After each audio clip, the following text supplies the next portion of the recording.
Tonight, a victory at the border or a crisis? The White House tries to have it both ways. I have a bullshit detector. Plus, bipartisan backlash to MAGA's red pen to Medicaid. It's taxing the poor to give to the rich. Also, Trump 2025. Why wouldn't I accept the gift? Meet Trump 2016. We have to get the money, foreign money, out of our politicians' pockets. It's apparently his party, and he'll fly if he wants to. And the man who spent years telling people what they should be doing with their bodies declares, I don't think people should be taking medical advice from me. live at the table, Mandela Barnes, Batya Ungar-Sargon, Hal Lambert, and Julie Rodzinski. Americans with different perspectives aren't talking to each other, but here they do.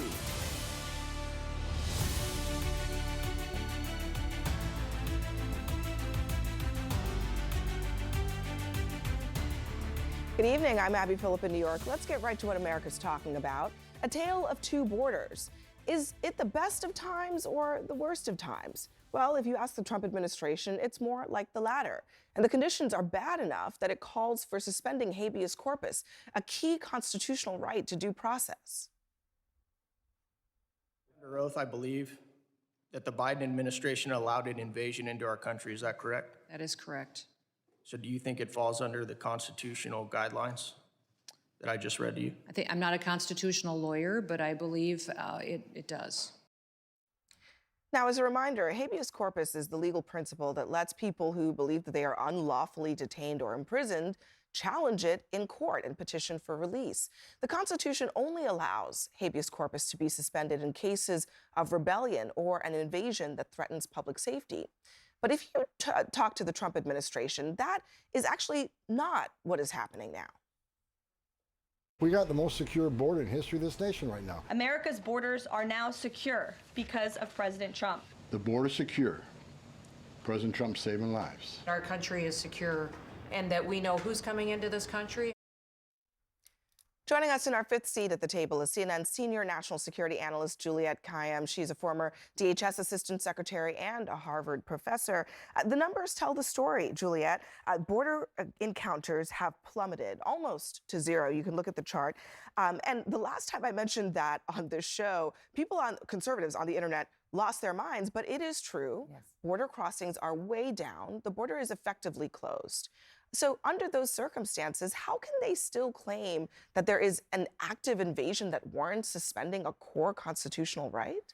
So, I mean, they haven't proved it yet, and I take Secretary of Homeland Security Noem at her word that she is not a constitutional scholar. I mean, and then she answers the question. I think what you're seeing is an administration that's trying to read the tea leaves out of Donald Trump, who tends to throw things out here. But if you just look at the qualities of either invasion or insurrection, I think we can sort of put aside insurrection. That's not happening, and I'm taking them at their word. So is this an invasion? That, under no circumstances is it an invasion, because for one, they're saying that the border is secure. Two, it's the same numbers as it was years ago, and nothing has changed within the homeland to justify that this would be a serious argument they can make. And what they're losing is they're losing the court cases. I don't think this is an attack on immigrants. I think it's an attack on the fact that they've lost dozens and dozens of court cases regarding due process and regarding access to the courts. This is a challenge against the courts. It has nothing to do with immigration. I will say clearly, I'm not quite clear what Trump is going to do. They will lose so bigly on this issue that it's like it's so careless. It's like I don't even get mad about it. It's a very silly way to treat leadership in times of national security. And that's where people like me who don't get into the politics of it, it's like, yes, we're going to go through this motion because you want us to go through this motion, but no one can legitimately look an expert in the eye and say, this is an insurrection. Yeah, I mean, they're going to take this to court, Hal, and if Juliette's right, they lose. They might lose big, but they're going to expend a lot of resources trying to go down this road when they could just simply put these folks before an administrative immigration court and deport them. No, I take issue. She said that nothing has changed since last time. No, there were probably 12 million people came in under Biden. Okay, that was an invasion. So the invasion happened, and they're all here now. And what's changed is that, the courts have decided that under no other president did they ever say that you had to go through this process to deport people. Since Clinton was there, no, absolutely not. Wait, what are you talking about? Because Barack Obama deported 3 million people. Yeah, you when know they what? came You know across how the border, he did it? no, He he did not deported- go through they sent them back as soon as they came over. Hold on. That's exactly what happened. Right. Okay. So they didn't go through all a right, court let's process. sort this out. Border encounters. You encounter someone at the Yes. border. You can, in some cases, send they them don't- back. they don't get due but process. from the interior of the country, So they get due process. When Barack Obama deported the number of people, I think it was 1.9 million over two terms, that was done both at the border and in the interior through immigration enforcement, just regular old immigration but wait, enforcement. So just to be clear, what you're saying is that if someone's on the border of Texas, they're in the United States, they're not due process. Trump but if they're has that further same up, power, they're right? due process. Okay, I mean, I'm just trying to get clear. Trump has the same power that Biden did and that Obama did to, if people are encountered at the border and they meet certain criteria, to turn them back. He still that's So no why due the border, process. that's why there's no border crossings. I'm We're talking about due process in the interior Okay, of so the that's country. what, so I'm That's just what being clear. Kristi Noem's I talking get that. about. I understand interior, but those are two separate things, even though they're both in the United States. One gets I'm due talking process, about what another one she's doesn't. talking about. And what I'm What are saying you is the talking about? courts are not treating it the same way they did previously. They're saying Trump does not have the power to deport people. And how do you put 12 million people The before an reason I keep administrative pushing judge? back, Hal, is because that is not true. How do you put The 12 million courts are people not- before an administrative judge? You can't. Yes, you can, yes, you because can, they are but we owed don't due, have I'm sorry, with all due respect, Yes, they you can. are owed due process like anybody else on American soil is owed due process. But here's the problem. The problem is that this is, of course, political. And that the reason that they're saying this, the reason that Stephen Miller is saying that they're going to suspend habeas corpus if the judges don't do what they want, the reason Steve Bannon said they're going to suspend habeas corpus if the judges don't do what they want, is because they're going to suspend habeas corpus. Yes. And the judges are not going to be able to do anything about it because what can they possibly do? What army do they have to stop this? And so it doesn't matter what John Roberts says, who belatedly said, heavens to Betsy, I can't believe what I've unleashed with Trump versus the United States. Now Donald Trump appears to be lawless. We have to get this back. Too late, Mr. Chief Justice. But the problem here is that they have already signaled to us what they're going to do. And I believe that habeas corpus will be suspended. I and will we're say, very down the but road I here. will say this, though. I mean, they have not defied the courts. There's a lot of rhetoric about this, but they have not actually done that. I think even they understand there are limits to There's this. a lot of enthusiasm for it. I mean, if you just look at the numbers, and I would just want to be clear on the numbers issue. Those numbers that you are saying, just because immigration enforcement is very complicated, and so those numbers that you're saying are actually sort of pretty consistent from administration to administration. There's not. Only you're panicking. I mean that honestly. Like in crisis management and disaster management, we don't really panic over a normal number. It's a big number. It seems like a big number to you. These numbers ebb and flow over administrations. But what I think is clear is habeas corpus applies to U.S. citizens, and I just want to be clear here about that. Like, as I said again, this is not about immigrants.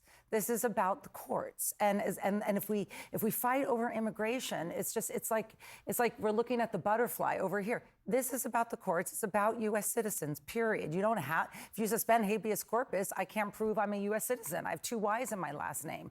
That's an Arab name. I can't prove it. Right? I mean, so let's just be realistic about here. So you can use the numbers of immigrants. It's ridiculous. It's about U.S. citizens. I think it's interesting to note that the Trump administration itself, their national intelligence apparatus, produced a report saying that the United States was not being invaded by Venezuelan gang members. And you know what happened? Well, Tulsi Gabbard, the DNI, fired those officials, according to the Washington Post. They authored this assessment contradicting President Trump's legal rationale for deporting alleged Venezuelan gang members. So I don't know. I mean, it's like if the facts don't line up with the narrative, Batia, it feels like they just want to get rid of the people. So first give them of all, the bad facts. it's not Hal who had a problem with 12 million illegal immigrants being basically welcomed in by the Biden administration. This was the issue that won Donald Trump the election. The American people are very upset about this. But yes. And Donald Trump is still up by 14 points on immigration, so he is winning this. Now, you're right that Stephen Miller said they're looking into suspending habeas corpus. But as you pointed out very accurately and very nobly, Abby, they have not yet defied a court order because they are not going to do that. Here is the thing that I think people are missing. Illegal immigrants have the same constitutional rights as citizens in criminal court. Immigration court is an administrative hearing. And when it comes to expedited removal, Abby, that's not about how close you are to the border. It's about whether you're within the 2-year period of having crossed, at which you don't even have to get that hearing before a judge. That is what the Supreme Court ruled in 2020. I think that this is a very hold on. I think this is hold on. I think this is actually a really good and important point. You're pointing out that there are actually means that are completely legal for them to deport people who fall within certain guidelines without having to suspend parts of the Constitution. But they're using it is them, totally Abby. possible. They're using them. I agree with you. I think that they are using them. They can continue to use them. Why tease suspending a core part of the Constitution? I'll tell you why. I want to answer that. Why? I'll tell you why. So that Democrats will show up at immigration detention facilities and advocate on behalf of gangbangers. So this is all that just is why. for and you guys fall for it every single time. Exhibit This is all just for show, Mandela. Exhibit A. This has Can I just nothing make to one do more with Let me just let Mandela get a quick It's word only in. been a political argument. It is only just it is a rhetorical exercise. And the idea of suspending habeas corpus is, again, more than the immigration argument. It is the playbook for authoritarian regimes. I don't know why we're sitting and acting like we aren't on the cusp right now. We are in a very bad place in this country. And even the idea that it can be talked about so casually and receive little, if no pushback from Congress should scare us all. So here's my problem with that. There are actually American citizens, Black people, brown people, who have not had due process in this country.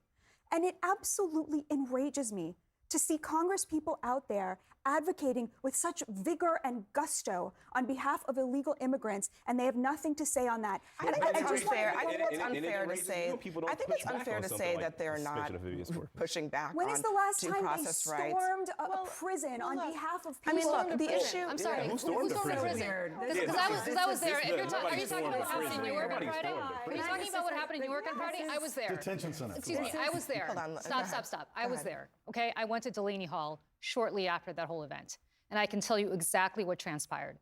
Nobody stormed a prison. 3 members of Congress showed up to do their congressional oversight, which they are allowed to do.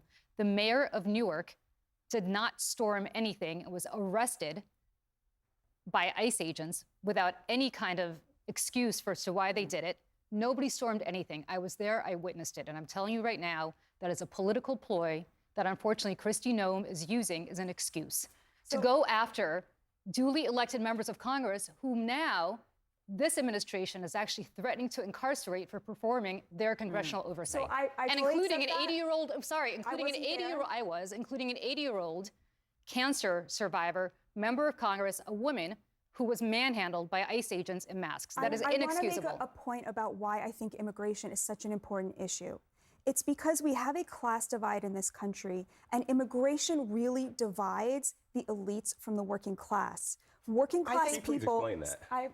Okay, I'm very happy to. We don't have time to get all the way into it. I just want to just suggest, though, Batia, I do think that there are certainly political figures who want to make this a class divide. But a lot of working class people are immigrants. A lot of working class Americans have immigrant relatives as well. I'm not so sure that this is about quite. It's as simple as that. Let me make the argument, and then you can tell me if you find it compelling. How about this? To be continued. Okay. We will continue this on another day. I think it's an interesting conversation, and I would like to have it at some point. Juliette Kayyem, we appreciate you very much for joining us. Everyone else, stick around for us. Coming up next, is it Robin Hood in reverse? Anger tonight from both sides of the aisle over a Republican plan that would lead to Medicaid cuts. Another special guest is going to join us at the table. Plus, wait until you hear what 2016 Donald Trump thinks about 2025 Donald Trump accepting a luxury plane from a foreign nation.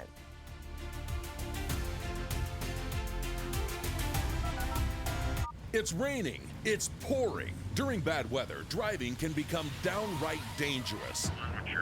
So the next time a storm is coming, trust Battle Vision Storm, the revolutionary glare reduction glasses that turn your sight bright during bad weather at night or during the day.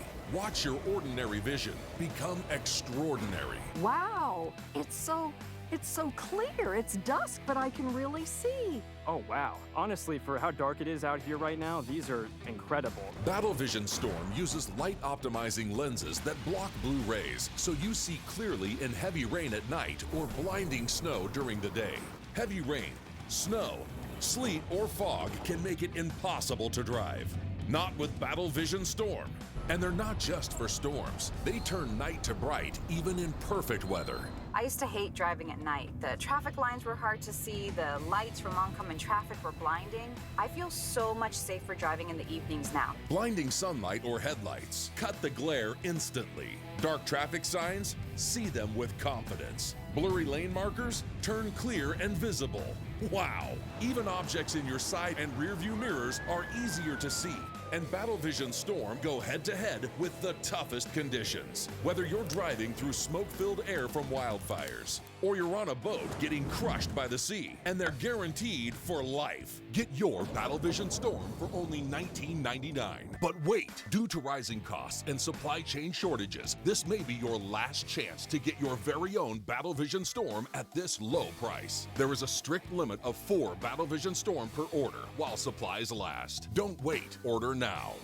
Call 1-800-519-2429. That's 1-800-519-2429. Or visit battlevisionstorm.com. So call 1-800-519-2429 now.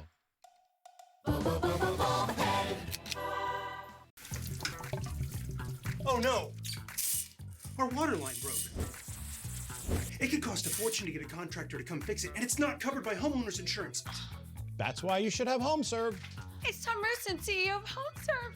When your water line breaks, HomeServe sends a qualified contractor to fix it and pays for the covered repairs.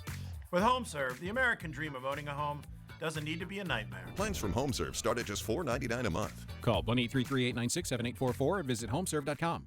Discover elevated design, quality craftsmanship, and timeless sophistication. Oasis takes many shapes, but the details remain the same. Elevated design for thoughtful living. Explore the collection at Thuma. I got this $1,000 camera for only $41 on DealDash. DealDash.com. Online auctions since 2009. This PlayStation 5 sold for only 50 cents. This iPad Pro sold for less than $34. And this Nintendo Switch sold for less than $20. I got this KitchenAid stand mixer for only $56. I got this barbecue smoker for 26 bucks. And shipping is always free. Go to DealDash.com right now and see how much you can save. Businesses start small, but a lot of them take off. As your business grows, ShipStation grows with you, so you can sync and manage all your orders, no matter how big you get. ShipStation's custom automations maximize your team's time. Plus, you get more carrier options at the lowest possible rates. Keep your business growing. Head to ShipStation.com to start your free trial today.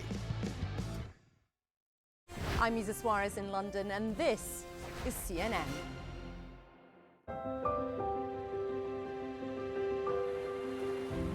Get your cameras ready. Here it is. Wow. Every single species play a very important role in the whole ecosystem. Why wouldn't we want our children to fall in love with nature? We don't have much years to make a difference. Don't give up. Let's do it. You can make it. For the people, help and hope.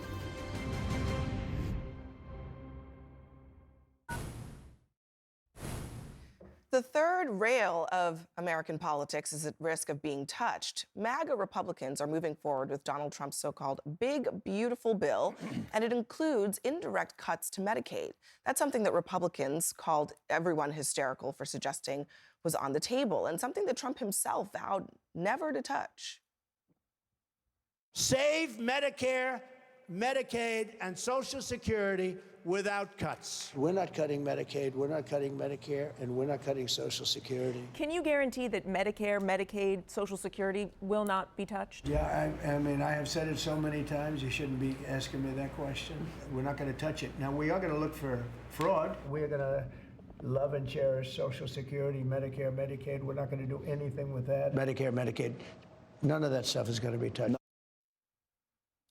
What the bill would do is enforce work requirements for Medicaid and increase eligibility checks. Experts say those two actions alone would take away coverage for millions. And it's not just the liberals who are sounding the alarm. This is interesting. It's actually some of the most conservative Republicans. It is wrong to cut health care for the working poor. My state is a Medicaid expansion state.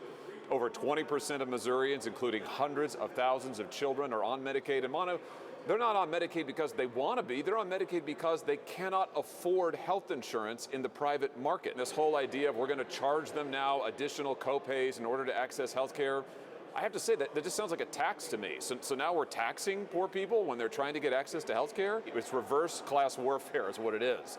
It's taxing the poor to give to the rich. John Prideaux, the U.S. editor at The Economist, is with us now at the table in our fifth seat. It is so fascinating. I mean, he has been very consistent over the last few weeks in raising the alarm about this.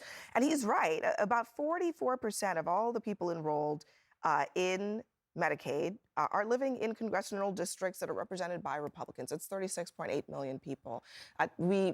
Millions will be affected by this, no question about it. And it's also something that I'm not sure. I mean, I think you've done some reporting on this. They're going to get the results that they're hoping for. But force people to work, or say you're going to force people to work, kick them off the program. Will it produce more jobs for people? Right, Abby. So Senator Hawley is part of this faction of the Republican Party that wants the party to be a more working class party. And so that's why you get the criticism from there. And the theory here is that the GOP can save some money in the gigantic budget bill. There are a lot of spending items in there, and they want to claw some revenue back. They can save some money by adding work requirements to Medicaid. And I think there's a view out there in the country that maybe a lot of people are not working and getting Medicaid, and that's not popular. Actually, that's not really true. About 70 million Americans are covered by Medicaid. And according to the CBO, at least, by 2034, this bill would take health insurance away from 8 million people. So you can see from the math there that maybe 10% of the people currently covered by Medicaid are working age adults who are not in work. So the amount of money saved by adding work requirements is actually relatively small. And, that's the theory, but then in practice, there's a kind of real world experiment because the state of Arkansas put work requirements on Medicaid a couple of years ago, did this experiment.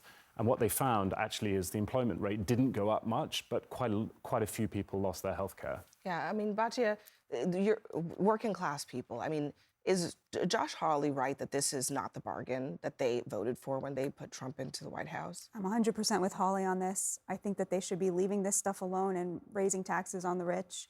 I think that's totally consistent with what the president promised the American people. It's why people voted for him, to represent working class people, and it's unbelievably popular.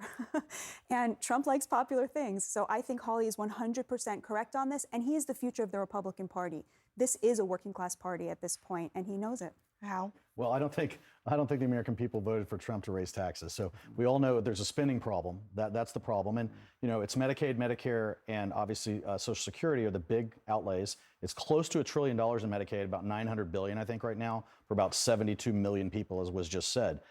It's really shows the failure of Obamacare. And Obamacare is so expensive. A family has to pay about $24,000 to be covered under Obamacare. You can't afford it. So all this thing about Obama was going to solve the healthcare problem, everybody's moved over to Medicaid. It's moving towards socialized medicine for the entire country. That's the problem, and that's what they're trying to figure out how to fix. And when you have working age males that are, on Medicaid, that's a real problem when you have 4% unemployment. So we have a pretty full employment economy. Wages are not as high as they need to be. A lot of that has to do with immigration problems and outsourcing of jobs. So there's a whole gamut of issues around this.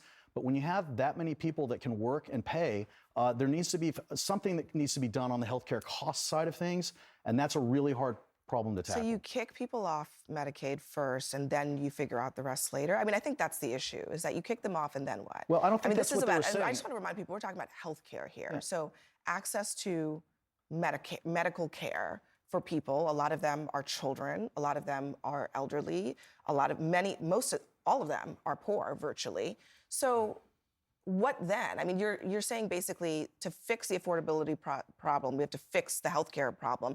There's no attempt to do that. I just don't see how this works out. It wasn't about kicking people off. It's, as it was said, it was about creating some work requirements that people can't just sit around, working age, fully able people, and just collect Medicaid and benefits. I mean, we've got to get off of that, medicine that's been out there for a long time. What about the job seekers? What about the people who are looking for work? As you mentioned, we're in a near full employment economy right now. Wisconsin has had historically high employment for the last several years now. So there are people who still are in need of health care but cannot find a job. The unfortunate reality is that with health care being tied to a person's employment, when you lose that job, you've lost your health care. Yeah. What else can you rely on? The whole system's broken. Well, the whole I agree with system. you. And Yeah. I have been a long proponent of universal health care system, which would solve all of our problems, to be quite honest. And I don't know a whole bunch of arguments against it. If you look at the amount of money that people would be saving, consumers, that would ultimately be bankrolled by raising taxes on the wealthy, as you mentioned. Thank you for that point.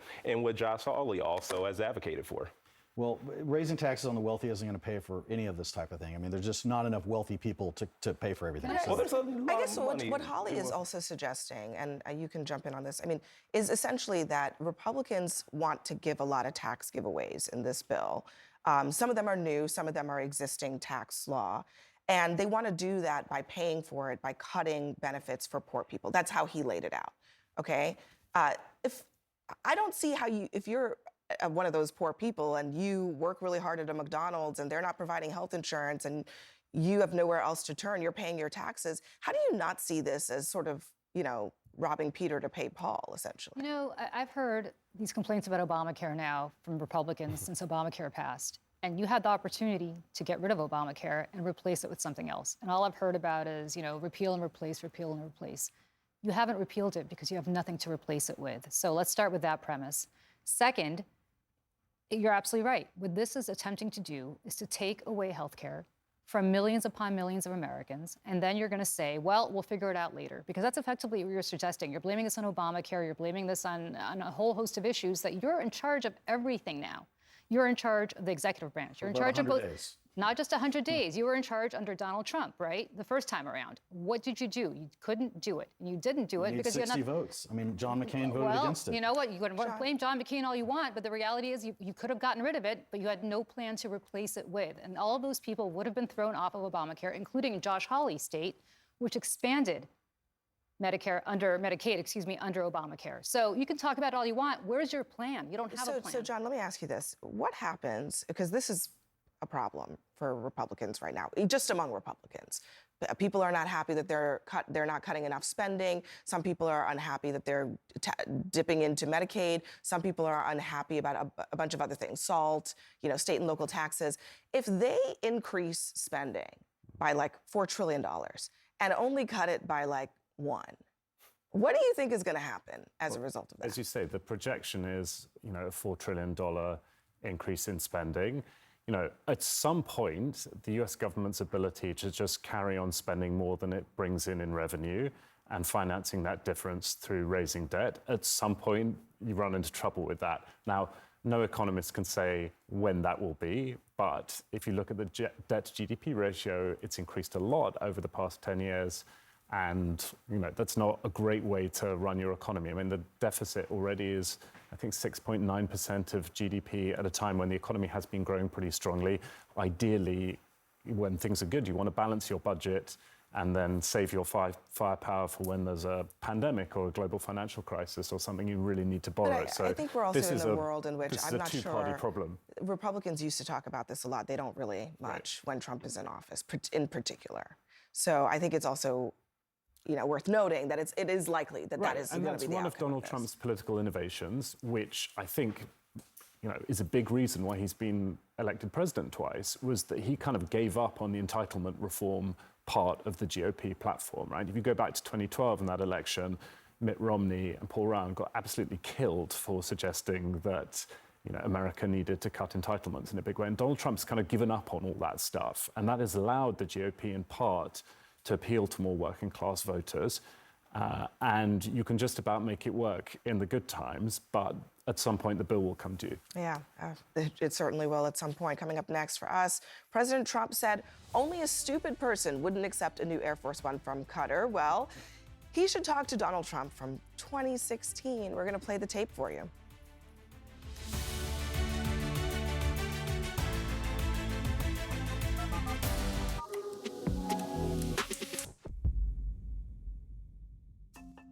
Chef Cenk Devin-Sasson at work in his natural environment. So now I'll make you a pasta dish. Here there's a duck leg panzotti. It's confit duck legs, stuffed pasta actually, and it comes with a mushroom broth. It was skills like this that resulted in Cenk being granted a Michelin star. It was a very exciting moment for my team because it was only after 1 year that they gave us 1 star. And the team that I'm working with, it's all young and motivated young hospitality people. And imagine you're working for 1 year in a place and they gave you a star after your opening. The award of a star by the Michelin Guide remains one of the most important recognitions of excellence in the culinary world. I'm Will Ripley in Taipei, Taiwan, and this is CNN. Inside Africa. See a continent in transformation as trailblazers evolve culture, technology, and industry across Africa and beyond. In Namibia, witness the cycling revolution steering the country toward a two-wheeled future. I don't only write for myself, I write for a community. I write for the young girl that is at home. Inside Africa on CNN, in association with Zenith Bank. My happy place. One place I could truly be myself. I want people to experience this beautifully diverse city. There's no other place like it. My Happy Place, Sunday on CNN.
I'm Richard Quest. I love traveling the world. Broaden the mind, open the heart, and I'm not done yet. It's time to embrace new adventures. That was cold! Find the fun. Oh, look at that. And seize the moments in this world of wonder. That is beautiful. It's very good. Saturday on CNN.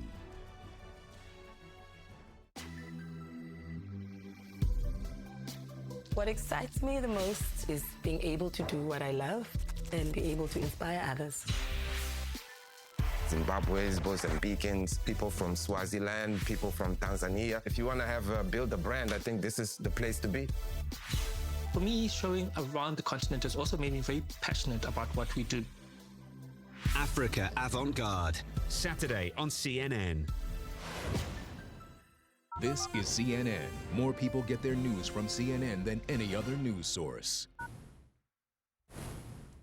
Tonight, a $400 million flip-flop. On the second day of his trip to the Middle East, questions continue to chase President Trump over his decision to accept a 747 as a gift from Qatar.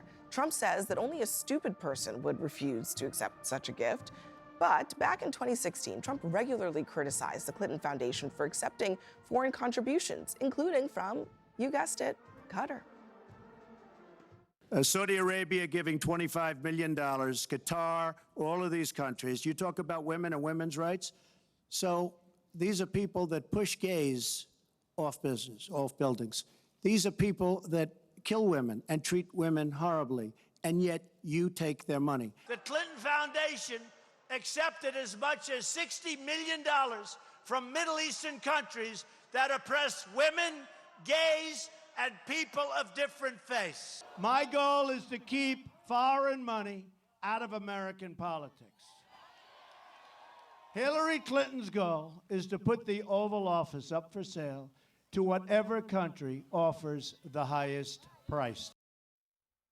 So, what changed? A lot of foreign money is flowing. Well, in fairness, the gift is actually to the State Department. So it's not to President Trump, it's to the State Department. I thought it was to the Air Force. It's to the State Department, No, okay. and State then Department. ultimately would go to the Clinton or to the Clinton to the Trump library, Freudian to the slip Trump there. library, and so it's technically not to President Trump, but I get the point. I get the whole gist of what you're saying. We'll see if the State Department approves accepting it or not.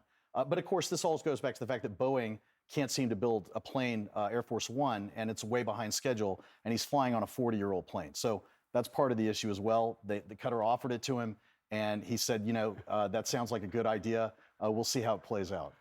I mean, A for effort.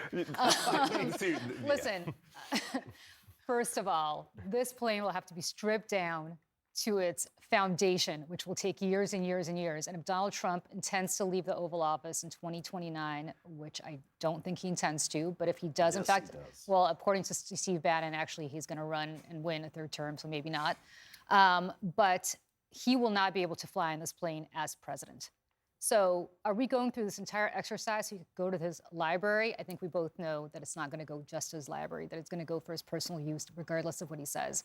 The bigger problem is that, of course, he also has a crypto fund and a meme coin. And unlike the Clinton Foundation, none of that money is disclosed. And we have no idea how much the state of the Kingdom of Saudi Arabia, how much Qatar, how much the Russians, how much the Chinese, how much North Koreans, or anybody is putting in to world financial lenders in which he has a 80% stake. And that is a problem for our national security, because we don't know if these people are simply gifting him a plane, or they're gifting him a plane plus a lot of money to the Trump organization, plus a lot of money to his meme coin collection, plus a lot of money to Melania's meme coin, plus a lot of money to his crypto fund. All of that is not disclosed. So we don't actually know how much for sale Donald Trump really is. And that's a problem. The meme coin thing is a big deal because, as someone put it today, there's no upper limit on meme coins because they inherently have no value. You can basically say whatever you want about them and pour as much money as you want into them. And in the meantime, it makes Trump and his family wealthy. And by the way, part of this is not just Trump and his family. Steve Witkoff's son is involved in this. So there are a lot of people with official ties tied up in this effort to juice the Trump family pockets with money. I mean, we've never seen anything like this before. I think that's right. I mean, the majority of the Trump family's wealth now is tied up in crypto rather than real estate. There's the company World Financial Liberty. Donald Trump Jr., Steve Witkoff's son have been, zooming around, drumming up investment for that. I'm actually less worried by the plane. I understand the concerns about that. To me, the kind of pay-to-play issues are far bigger with crypto. Right. I mean, crypto, it's amazing what's happened to this industry. It was started by people with libertarian ideas that you could create a new asset class that would be independent of government and divorced from politics. And it has become the ultimate swamp asset if you look at the way in which people are using crypto to do influence peddling in Washington. It's pretty alarming. And The Economist has an issue coming out tomorrow. We do. On this, right? So everybody tune in for that. I just want to play... That's the cover. For Batya. Oh, yeah, that's the cover. So, Batya, let me play for what Mike Johnson said about all of these various issues around Trump and, the conflicts that might occur. The reason many people refer to the Bidens as the Biden crime family is because they were doing all this stuff behind curtains, but in the back rooms. They were trying to conceal it. What President Trump is doing is out in the open. They're not trying to conceal anything. But, Mr. Speaker, the investment in the meme coin Those folks are not transparent. We do not know who those people are. I don't know anything about the meme coin thing. I don't know. I can just tell you that, I mean, President Trump has had nothing to hide. So because it's happening out in the open, it's not a problem. I'm having a hard time following that argument. I don't like the plane. I disagree with you. I think it's a big deal. I don't think there's such a thing as a $400 million gift. It's a bribe. I don't think Donald Trump would do anything in exchange for it, but the Qataris certainly think they will get something out of it. I can admit that.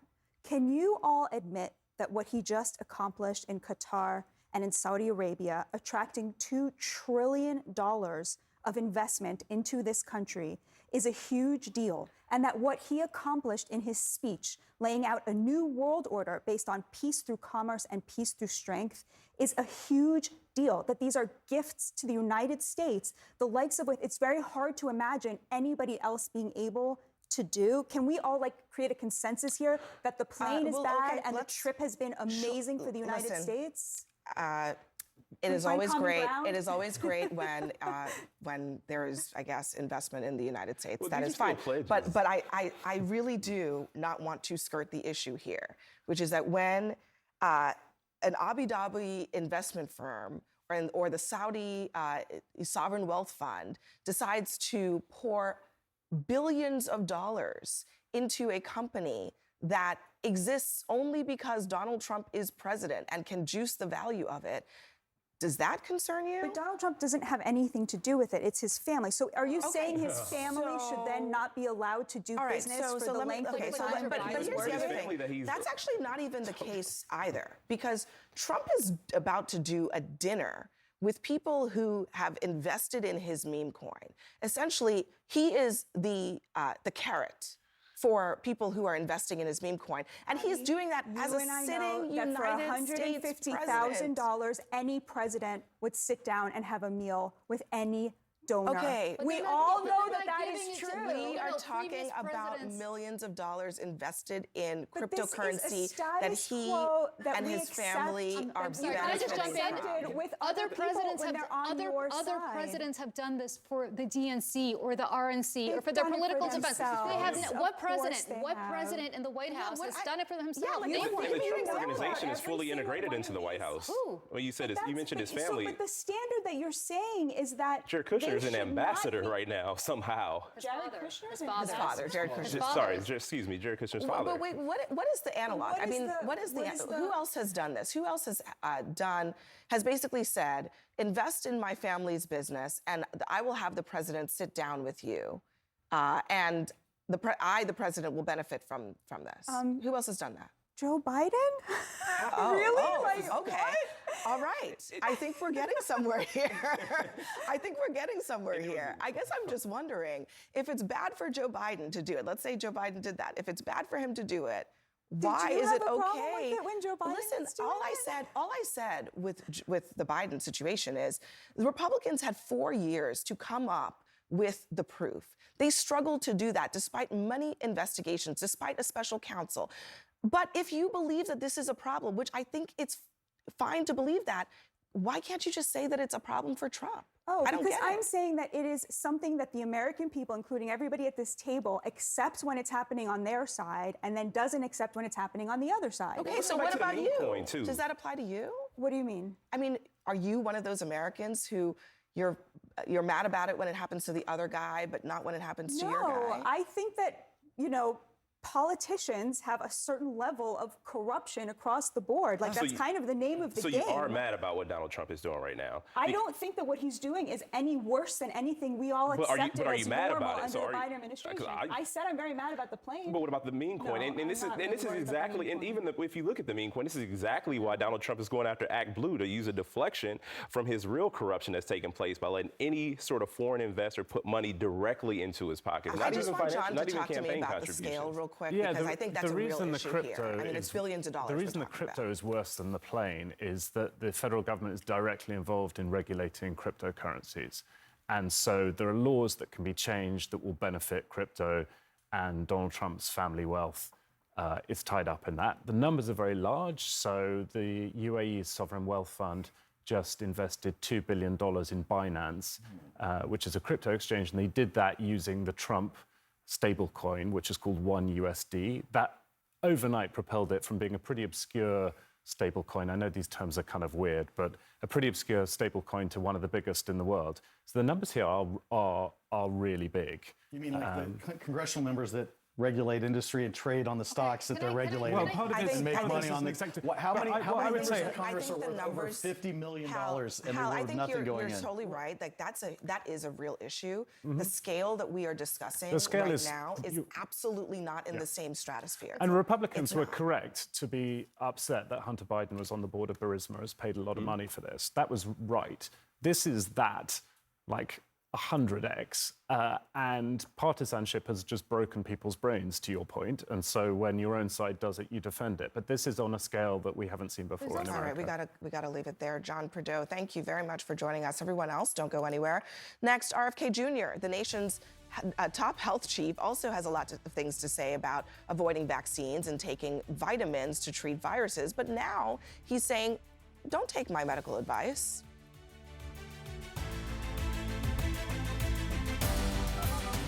This is Noom GLP-1, and this is Angelia. I really did not know weight gain was going to be an issue through menopause. The Noom program and the meds work hand in hand. I'm Angelia, and I have lost 17 pounds with Noom. Get started at Noom.com.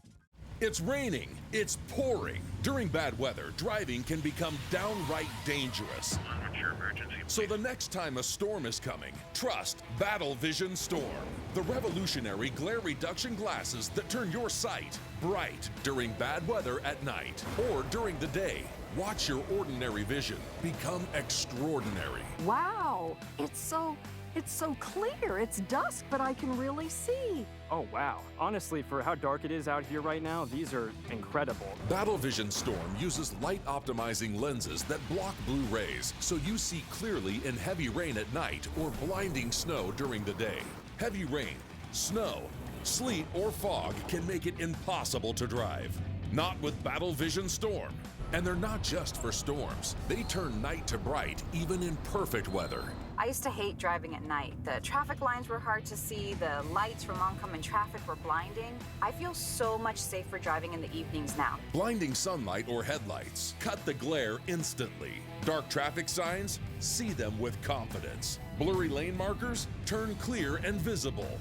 Wow! Even objects in your side and rear view mirrors are easier to see. And Battle Vision Storm go head-to-head with the toughest conditions. Whether you're driving through smoke-filled air from wildfires, or you're on a boat getting crushed by the sea, and they're guaranteed for life. Get your Battle Vision Storm for only $19.99. But wait, due to rising costs and supply chain shortages, this may be your last chance to get your very own Battle Vision Storm at this low price. There is a strict limit of 4 Battle Vision Storm per order while supplies last. Don't wait, order now. Call 1-800-519-2429. That's 1-800-519-2429. Or visit battlevisionstorm.com. So call 1-800-519-2429 now. You've got a subscription for streaming movies and music, maybe even one for food. But what about when it's your water line that's streaming? Repairs are expensive. Good contractors hard to find. A plan from HomeServe is like a subscription for peace of mind. For one small monthly fee, when a covered system breaks, we'll send a qualified contractor and pay for the repair. Why worry? Get HomeServe and chill. Plans from HomeServe start at just $4.99 a month. Call 1-844-569-8607 or visit homeserve.com.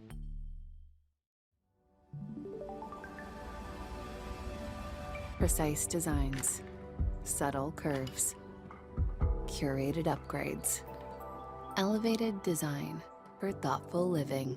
Thuma. I got this $1,000 camera for only $41 on DealDash. DealDash.com. Online auctions since 2009. This PlayStation 5 sold for only 50 cents. This iPad Pro sold for less than $34. And this Nintendo Switch sold for less than $20. I got this KitchenAid stand mixer for only $56.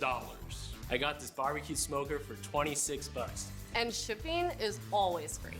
Go to DealDash.com right now and see how much you can save. Shipping 10,000 packages a month can feel chaotic. Relax. There's ShipStation. ShipStation lets you receive orders and process shipments all in one place.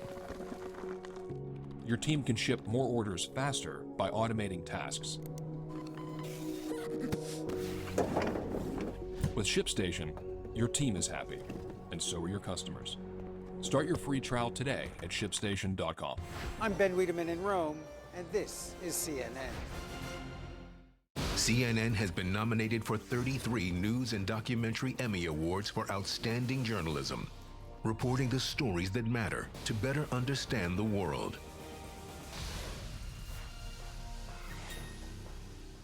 Dr. Sanjay Gupta reports, with thousands waiting for an organ transplant, there's just not enough of them. Could animals be the answer? We just don't have any choice. Go inside the breakthrough procedure. Dr. Sanjay Gupta reports, Animal Farm, Sunday on CNN.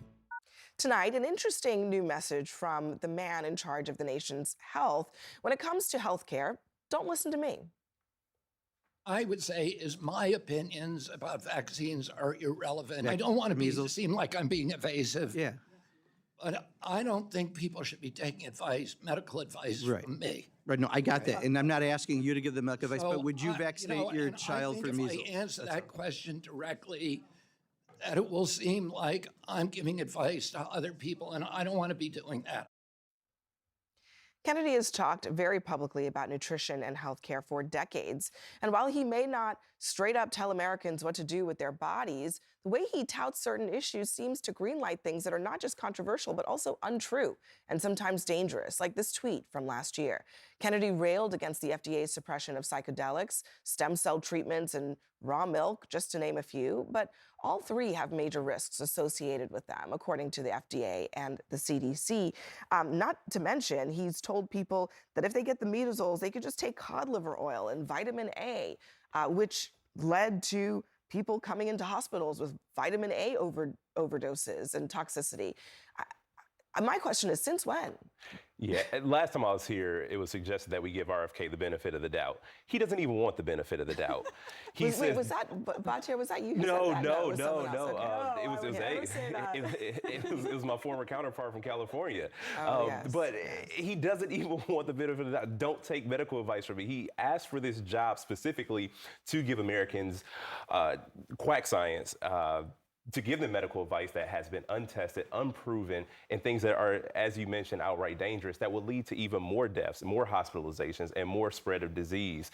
I mean, it is all coming home to roost. Like, we've known this man has been a danger, a threat to not just national health, but a threat to the future of this country. Why won't he just say yes? Like, should you vaccinate your kids for measles? Just say yes. It's an easy yes. Should be. Or like, it wasn't even like, should you? It was like, would you do it for your own children? That seems like a fairly reasonable question to ask someone. Let's step back a minute. I mean, Robert Kennedy Jr. was side by side with Trump during the campaign. His views have been the same. The American people voted them into office, voted Trump into office, who put Robert Kennedy in charge of the healthcare area. So this was known in advance. So all this is not a surprise. What he's saying is, he's getting a lot of flack. He's saying, I'm not going to give some individual person medical advice. But what he said all from the very beginning was, we don't have any trials for vaccines. They go through the system, they come out, they're not doing clinical trials. He was confirmed by the U.S. Senate to give the American people medical we advice. absolutely do have trials for vaccines. Not real ones. What are you talking about? Not real ones. No. They haven't been doing the trials. What are you talking about? There are trials for vaccines. The MMR vaccine is safe and it prevents measles, period. Well, okay. So, and he knows that because guess what? That's one His vaccine. There's 70-something vaccines that we're giving now. Hal, are vaccinated. Yeah. You know yes, that, right? and he also said he wished he hadn't done all the vaccines. He is vaccinated. We all went through a period of time, but he didn't get 72 vaccines. We didn't grow up with that many vaccines. Who got 72 vaccines? Over the time, from an infant to 18 years old, you can get up to 70 vaccines at that point. That's how many we're going out with. Or which ones wouldn't you get? Yeah.